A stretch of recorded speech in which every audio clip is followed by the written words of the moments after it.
कि सरकार जल्द इथेनॉल उत्पादन के लिए चावल की सप्लाई फिर शुरू कर सकती है। खबर पर और जानकारी के साथ हमारे सहयोगी प्रकाश प्रियदर्शी हमारे साथ जुड़ गए हैं।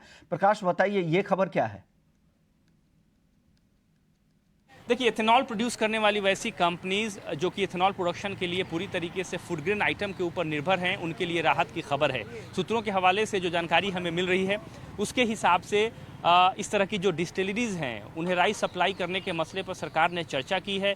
इन कंपनीज के साथ कई चरणों में बैठकें की गई हैं, अलग अलग तरीके से इनके प्रॉब्लम को समझा गया है और अब इस पर बात पर सहमति बनती हुई दिख रही है। और साथ ही साथ इन कंपनीज़ को इस बात का भरोसा भी दिलाया है सरकार ने कि अगले हफ्ते से राइस सप्लाई की शुरुआत जो है वो की जा सकती है। तो जाहिर तौर पे इस तरह की जो डिस्टिलरीज हैं उनके लिए राहत की खबर है। जैसा कि आपको पता है कि सरकार के ही निर्देश पर एफसीआई ने पिछले कुछ समय से इस तरह की डिस्टिलरीज को राइस की सप्लाई रोक दी है, जिसकी वजह से इन्हें काफ़ी मुश्किलों का सामना करना पड़ रहा है।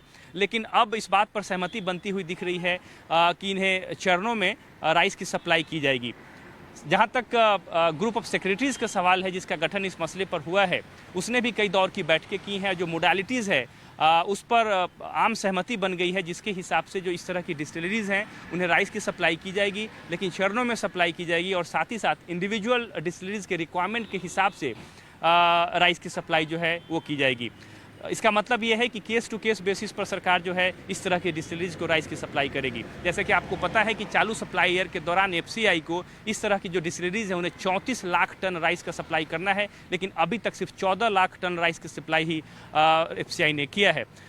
इससे करीब करीब 100 से ज़्यादा इस तरह की डिस्टिलरीज हैं जो कि इम्पैक्टेड हैं, जो पूरी कैपेसिटी से इथेनॉल प्रोडक्शन नहीं कर पा रही हैं। उसकी वजह से सरकार ने अब हस्तक्षेप किया है और उन्हें राहत मिल सकती है। अगर डिस्रप्शन लंबे समय तक जारी रहता है तो सरकार के लिए इस साल के अंत तक 14% इथेनॉल ब्लेंडिंग का जो टारगेट है पेट्रोल के अंदर, उसको भी अचीव करने में दिक्कतों का सामना करना पड़ सकता है। ओके, शुक्रिया प्रकाश बताने के लिए कि किस तरह से दिक्कतें हो रही थी डिस्टिलरीज को। इस वजह से सरकार जल्द इस पर फैसला लेगी और जल्द इथेनॉल उत्पादन के लिए चावल की सप्लाई शुरू हो सकती है, क्योंकि जिस तरह से दाम बढ़ गए थे तो बफर स्टॉक को लेकर चिंता हो गई होगी एफसीआई की तरफ से, और यही वजह है कि वहां पर सप्लाई रोक दी गई है। लेकिन सरकार ने यह आश्वासन दिया है कि जल्द उनकी सप्लाई शुरू हो जाएगी।